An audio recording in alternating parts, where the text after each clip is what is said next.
Well, hello everyone. Oopsie, what's this? It's Dr. Tracy. Happy Friday to you. We are getting ready to welcome to 16 and me. This is our third show. Just want to send out a really quick shout out to Andrea. Good job on your show this morning, and to all the crew over at the IGTV. You guys are doing such a great job. Good morning, Janet. Good morning, Mrs. Curvey, California. Nice to see you. Good morning, Maryland.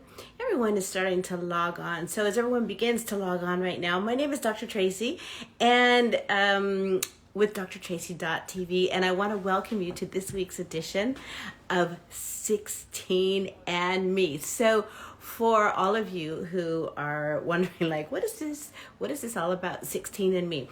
So for being in the empowerment industry for almost 25 years and for working with women throughout the world, there's one thing that I've really learned is that within every woman, I think there's about 17 different personas. And for the most part, and give me like a show of hands, like how many of you agree with this? For the most part, we all know each other. We all get along fabulously, except that is for 16. Okay, so who is 16? 16 is that persona, that voice inside of us that has an ego out to here, fears out to here, issues out to here. And it's that internal critic that, if we're not careful, has the power to completely derail our life. And the reason that I say that is because thought is everything. And what happens in here, what happens in our mind, manifests itself in time. So it's not, this is not just like a Tracyism, but this inner critic voice that in psychology they call it the pathological critic. In spirituality they call it the shadow feminine. Well, in Tracy land, I call her 16. And when I've spent years on the cushion, the couch, trying to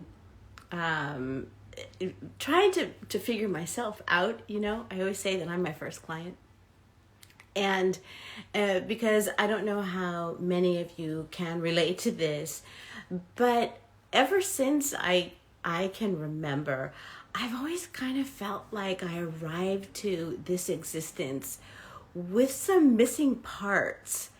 And it's like I couldn't figure out how people were able to do life so easily, because to be quite honest, life didn't feel easy to me at all. I say often in my world of recovery that it's like I felt that there were these memos out there that the normal people were getting on how to do life. And my mission became getting what I call these memos from normal land.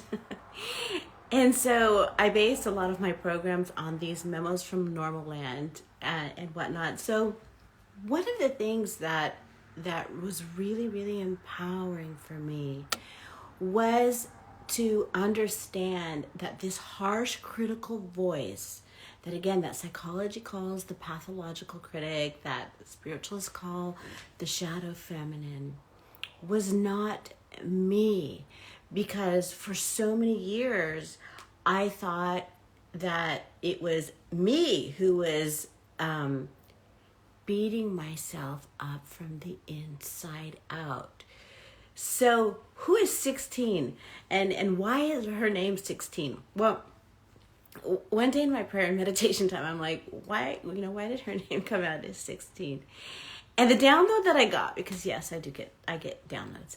And the download that I got is all of a sudden I got this vision of this table, and it looked like the Last Supper table, and there were 17 seats around the table, and 16 was taking up about 15 of those seats. And I said, well, what's this all about? And I realized is that the reason that our life gets out of balance is because we allow this hard inner critic voice to take up more than one seat at the table. And here's the thing is that, when I'm like, why is her number 16? And the answer that I got is because 1 plus 6 is 7, and 7 is a magical, perfect, complete number. And so what that means is that that part of us that inner critic comes from is a layer in our life, that it's something that we lived and that we survived, and that is a part of our makeup. And for those of you who know me for many years, that that I have like my own vocabulary and everything in Tracyland, and I came up with a word to kind of make life make sense, and I called it an expanvention. And the reason that that word needed to come into my vocabulary and into my existence is because my mom always says, every 5 years we need to reinvent ourselves.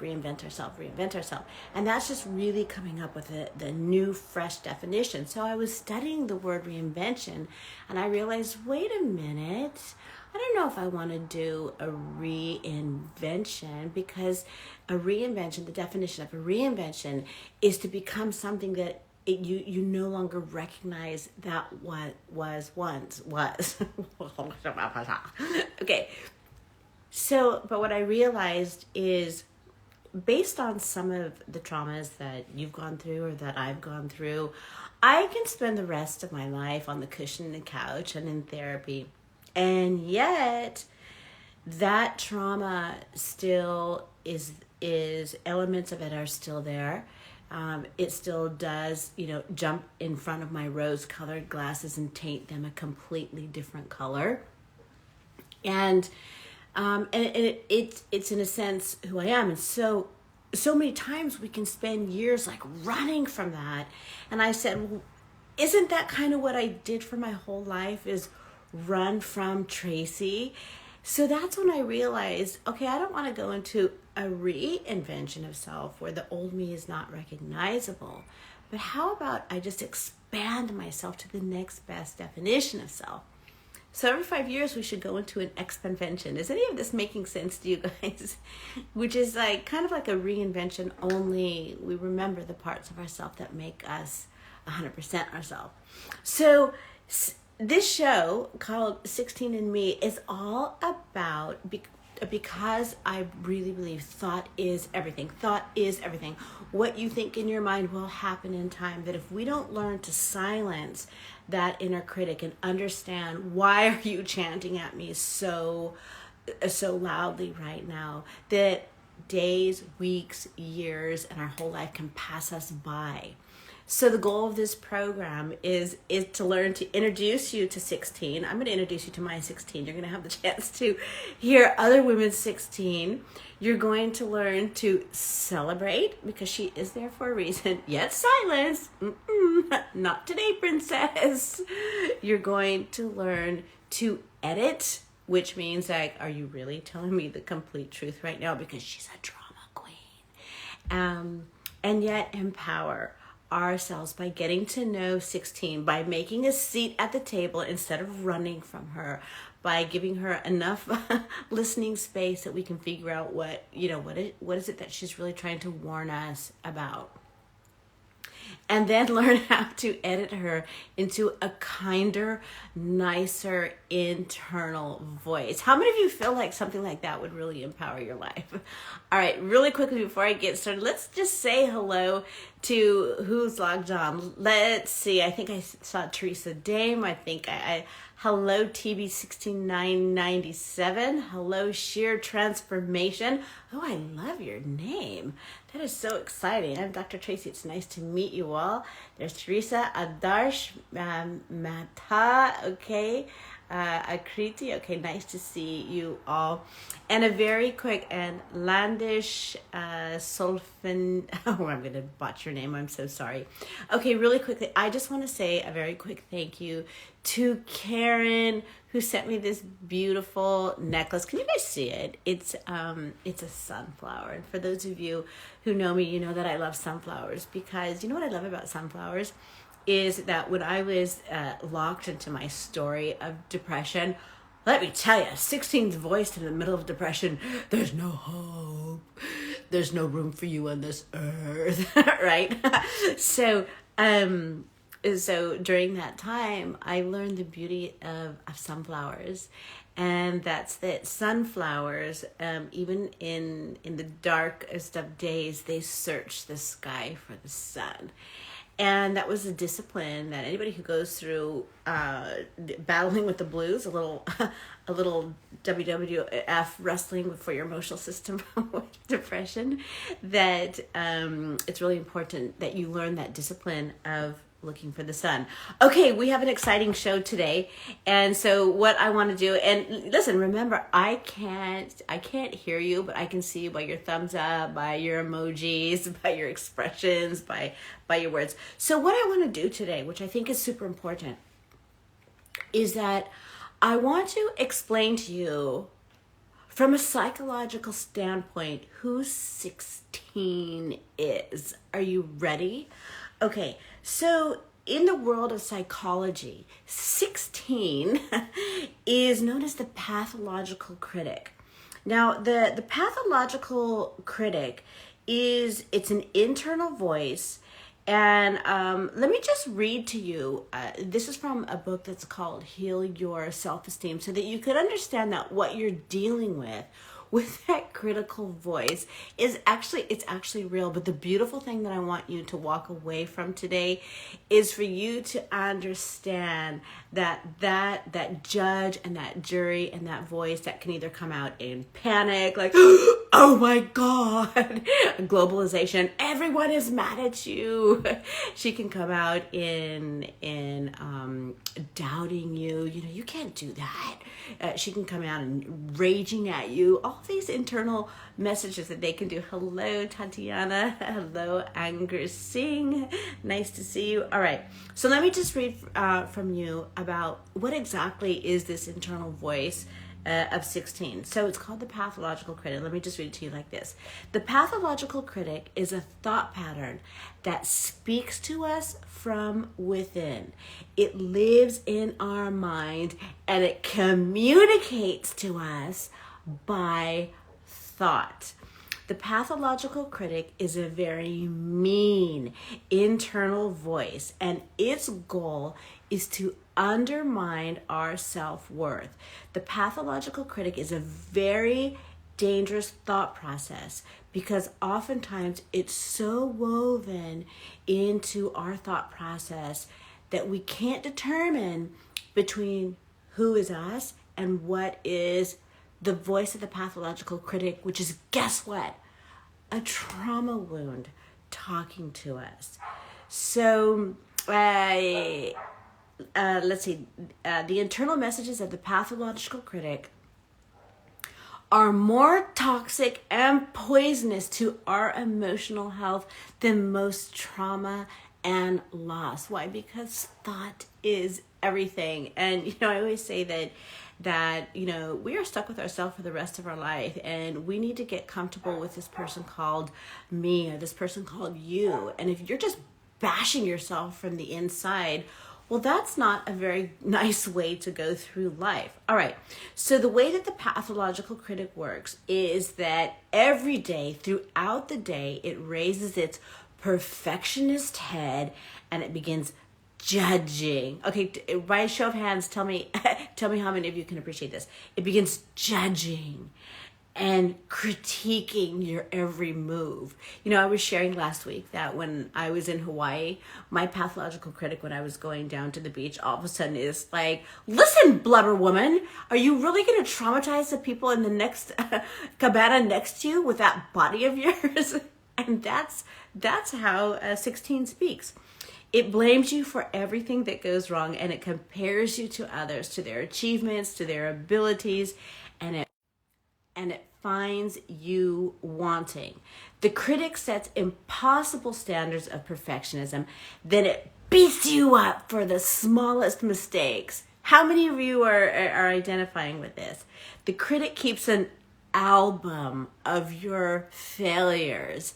How many of you, before you go to bed at night, your 16 is just up there, just replaying all your mistakes for the day, The critic has a script that describes how you should live. It screams you're wrong or you're bad if your needs drive you to violate the critic's rules. And all of this comes from trauma, guys. The critic tells you that you need to be the best, and if you're not the best, then you are nothing. The critic calls you names: stupid, ugly, incompetent, selfish, weak, blubber woman. Then makes you believe that all of these are true. The critic has you read other people's mind and convinces you that everyone is bored with you, turned off with you, disappointed with you, disgusted with you.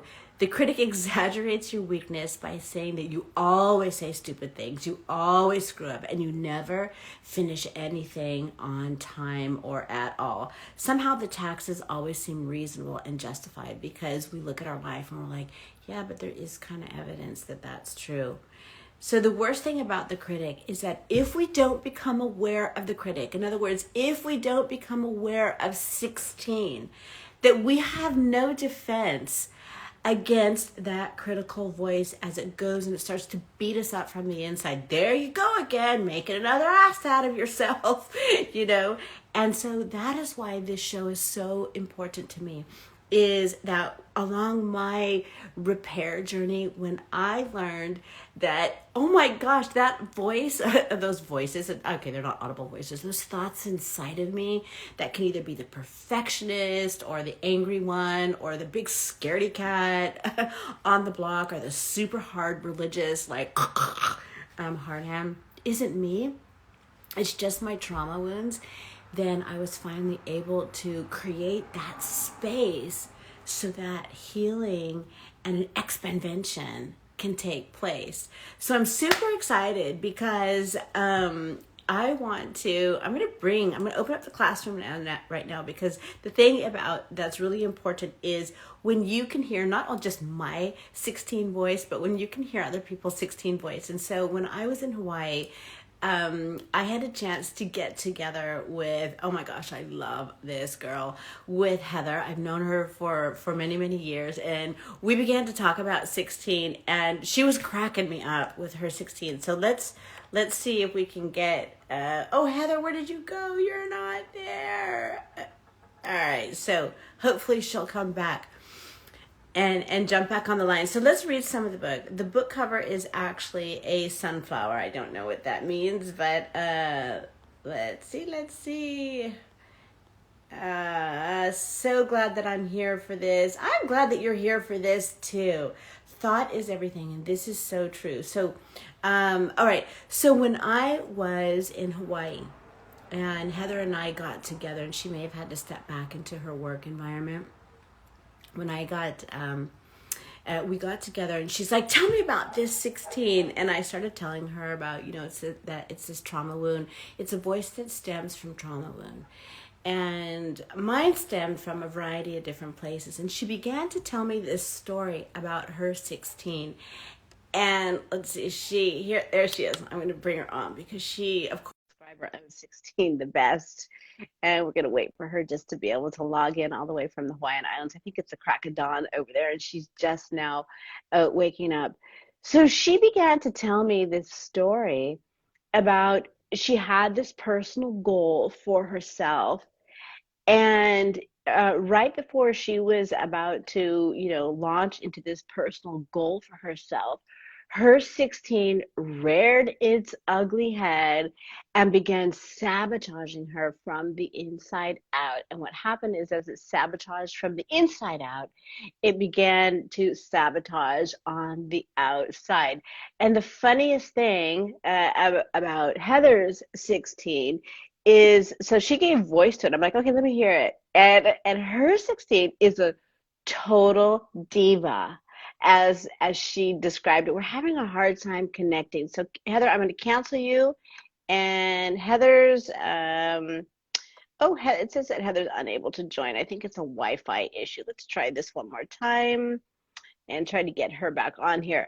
So Heather's 16 is a total diva. And she begins by basically saying, girl, do you know how dumb you sound? Do you know that you have absolutely nothing to say to these people who are looking for somebody to say it right. And so when it comes to something like that, as I said, every voice of 16 comes from some type of a trauma wound. And the way that we begin to heal is to learn to, I'm gonna try it one more time, Heather. Let's go, let's go. So what we need to do is, there you are. Good morning, you made it. Oh, I'm gonna good morning. I readjust. made it. So I did, aloha, by the way. Uh, good morning, everybody. So Heather took a huge jump, what, 3 weeks ago, and you relocated to Hawaii, right? I did, yes. And Yeah. so I have two questions on that. Because we talked about before you were going over there, and I wish that I could pull up the notes because was 16 talking to you about, you just better not make this big move over to Hawaii. Uh, More like you're gonna ruin not just your life, but your husband's life, and it's gonna be too expensive, and everyone at your job is gonna hate you, and what else? You can't do this. You're not smart enough, and you really didn't pass your test. They just felt sorry for you. That one comes up a lot. Um, Yeah, and that was the first 3 minutes, right? yeah. So to explain that one, like I have a certification that only 500 people in the world have, which is kind of huge for me because I'm not used to like having anything like that, and I don't feel like I'm worthy of it ever. But I keep waiting for this email to come in. This apparently is 16. Um, and it says, just kidding. You didn't really pass your exam. And you have to start all over again. So that's definitely one of those things that I have to keep reminding myself all the time that email is not coming. And that I did get this job, and that I earned this job. I didn't just get it; I earned it. Right, and I wanna take pause right there, and I want to make sure that we circle back around when we talk about, because 16 has many different personalities. So she can be the perfectionist, she can be, the religious strong arm, she can be the director of judgment, et cetera, et cetera. But one of the things that I began laughing so much with you was when you were telling me a story about the past and I'll let you tell the story, and all of a sudden you gave your 16 a voice, and you're like, man, she is such a diva. Oh yeah, she comes and she's like, "Hey," and I'm like, What? So, I mean, walk us through that. Like, what does it feel like when she shows up, when your 16 shows up?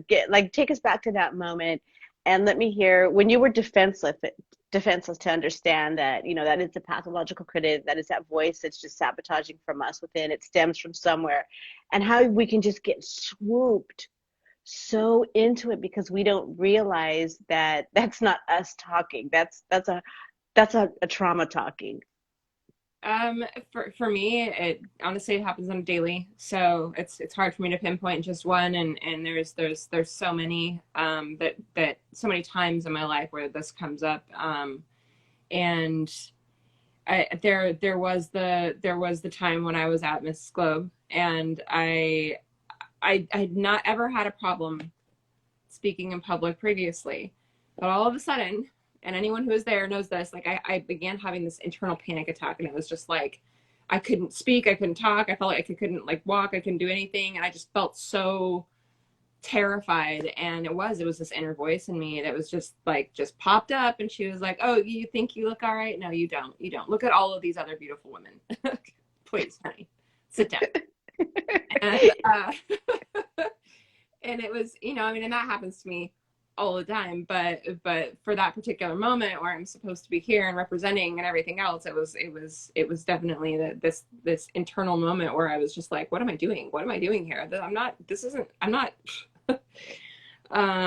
so yeah, I mean, I feel like I have to quiet that voice on a daily, because it's just part of my life. It really is part of my everyday life. You know what? That's a good point because you know, Heather, the thing is, and I'm glad you brought that up for people who are watching because one of the most debilitating things about 16 is that 16 always stems from some type of a trauma, a fear, abandonment, an abuse, a neglect, something, whatever it is. It doesn't matter what it is. But once that seed is planted, that thought process is planted, what happens is that every time we think it, every time we react to it, we're basically carving that brain channel deeper and deeper and deeper and deeper and deeper. And so what happens is that by default, that becomes our first thought. We just immediately go to 16 and give her that platform and that stage. But one of the most healing things when it came to my personal repair, I'm like you, I mean, 16, she doesn't show up every minute of every day like she did in the past, but she, you know, she tries every morning to be like, oh, really? You know, that, oh, uh-huh. Obviously, you did really well on your diet yesterday, Tracy. Like she speaks really like precise about my failures. And I'm able to literally say like, okay, you know, I'm a perfectionist in recovery. I broke up with perfectionism. But one of the most important things is to understand that this is not something that just because you suddenly said like, oh my gosh, that's 16, it's going to go away. We have to carve new brain channels. And the very first step in healing is number one, recognize that 16 exists and literally instead of trying to push it down or like you know it becomes such a part of our thought process that we don't even realize that we're thinking about it, but instead have that skill to thought stop and say, okay, stop, that's 16. And what do we know about 16? She freaks out, she's a perfectionist, she lies to us. She globalizes. You know, it's not like we can have a bad day. You know, it's like, you know, everybody hates you. Everybody, yeah. So, and we're going to be talking about that next week. But you said a really good point earlier when you were talking about taking your new job, is that you did one of the most important things, which is you spoke back to the trauma wound, to the voice, and you said, you're not telling me the truth. Yeah. And then let's go back to that moment where 16 was. Let me hear the voice of 16 when you were getting ready to go to Hawaii. And then I want to hear what the healthy voice of Heather said back to say, not today, princess. Yeah, I think it was just that moment where, I mean, God, the doubts filled my head from the moment that I was trying to take this job, and I'm sitting there. Actually, I interviewed the practice because they were going to give me the job without even having come out, and I was like, no, that's a bad idea. So I came to the practice and I interviewed them, and I'm sitting there on the beach, and I had announced to the world that I'm going to be making this move, and then all of a sudden I'm like crying, and I'm like, why are you crying? You're moving to Hawaii and you just got your dream job. Like, what is your problem? And it was just kind of that moment where I'm like, why are you so afraid of taking this huge step? And I think that I honestly I was afraid to be happy. I was afraid to be successful, you know? Yeah. And 16 from trauma wounds will tell you that you don't have the right to be happy. You don't, and I can tell you that that's sensitive to you. But Yeah. that's a very common 16 voice. You don't have the right to be happy. You don't have the right to be successful. I mean, my 16 to this day tells me like, you don't have the right to be loved. What are you talking about? You loved? What are you talking about? You don't deserve that. And those are painful messages. And so how did you silence that voice and give yourself the courage and the permission to step in to your success and your right to that success? I think I recounted how hard I'd worked, how many years I had spent dedicating my life to what I do. And I just, I, I said, you know what? This is something that you've wanted for a long time. I mean, I think I told you, like, I had manifested a long time ago that I wanted to move to an island. And the last time I was in Hawaii, I mean, I cried when I was leaving because I felt like I was leaving home. And I'm like, I had to quiet that voice by reminding myself of how hard I worked, how far I've come. Um, and probably also to just forgive myself in a lot of ways. There are things where it's like you punish yourself and you don't even know really why you're punishing yourself, but you just are. And so I needed to make peace with that, and just tell myself that no matter what, that it was going to be okay. I am very blessed to have an incredible husband, so he's an amazing support system, and he's a really good person who like reminds me of a lot of things. And that's definitely helpful. But even when you don't have that and you feel like you're alone, you feel like nobody gets it, you have to remember that you get you, and that no matter what, you're going to figure it out. You're going to be okay. And stop lying to yourself. That it's like why are the lies, the bad things, so easy to believe, but none of the good things are. And so I had to kind of reverse my logic on that and sort of tell myself that hey, the truth is just as easy to believe as the lies. You just have to, you really do have to believe in yourself enough to know that that's actually the truth. So. Right. And there comes that point in time where we have to make that choice for ourselves. And so with all the fear and the lies that 16 filled you with before you made that big jump, have any of them come true? No, in fact, I it's so funny because at my work, I'm getting ready and sit down with the medical directors and I put out this whole plan and I'm so prepared and I'm like meticulously prepared, and I've been preparing for this for weeks, right? Because everything had been held off because of the holidays. And so I sit down and I'm like fully prepared to like defend, like onward warrior. Here I am. I'm like in my warrior stance and I'm like, okay. And I'm like ready to defend every single thing that I'm bringing to the table. And they're like sitting there and they're like blinking at me like, okay, this is great. And I'm like, what? and like at one point, one of the doctors was like, I think you're traumatized. And I was like, well, yes, I'm absolutely traumatized, because every time I've ever brought anything, previously to other practices, I was always met with such resistance. And so I constantly was trying to reinvent the way that I spoke to people and presented myself and stated my case because obviously I wasn't being well received. And so of course that's just something wrong with me, right? 16, yeah. Obviously there's something wrong with you. And then they just like looked at me and they're like, we're so excited that you're here. We're so happy to have you. We feel so blessed to have you here.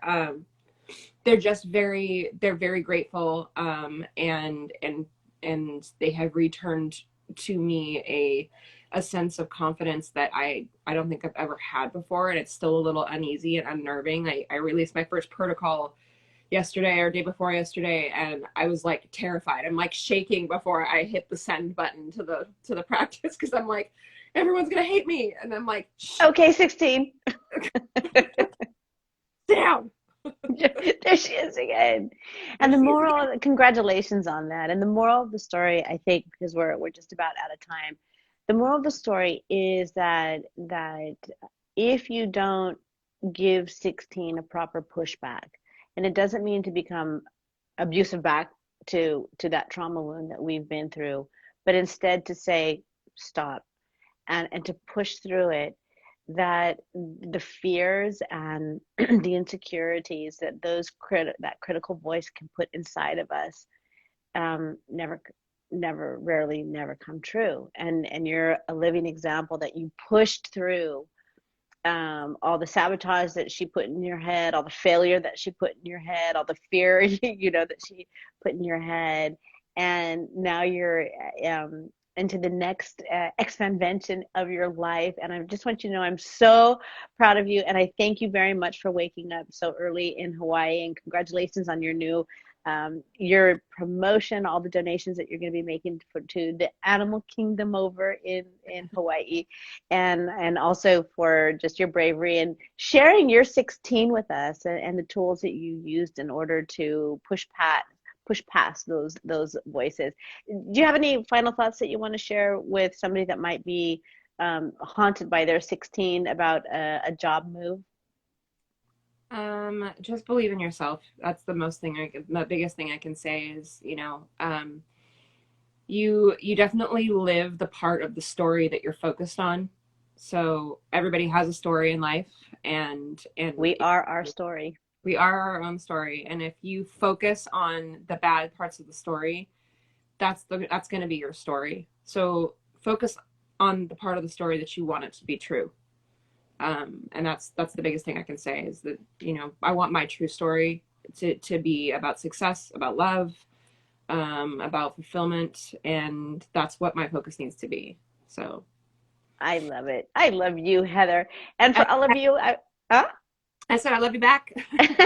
and for all of you who want more, please join our Be She community. I'm going to be posting this up over there. We're going to be back next Friday for 16andMe, and what I'm going to be educating you about on 16andMe is how 16andMe is a globalizer. And what that means is she pits you against the entire world, which it's like the world, it's like what, 32 billion to 1. And that doesn't feel good to go through that. Okay, lots of love. We will see you guys. Remember that your 16 comes from a trauma wound, that this week when she tries to speak up and sabotage you from within, just tell her, not today, princess. You have 1 seat at the table, not 16 seats at the table. I hear you. You're in pain, but there's a new woman in town called me, and I need to step into my greatness. All right, guys, lots of love from California and Hawaii. We'll see you next week on 16andMe. Aloha. Aloha.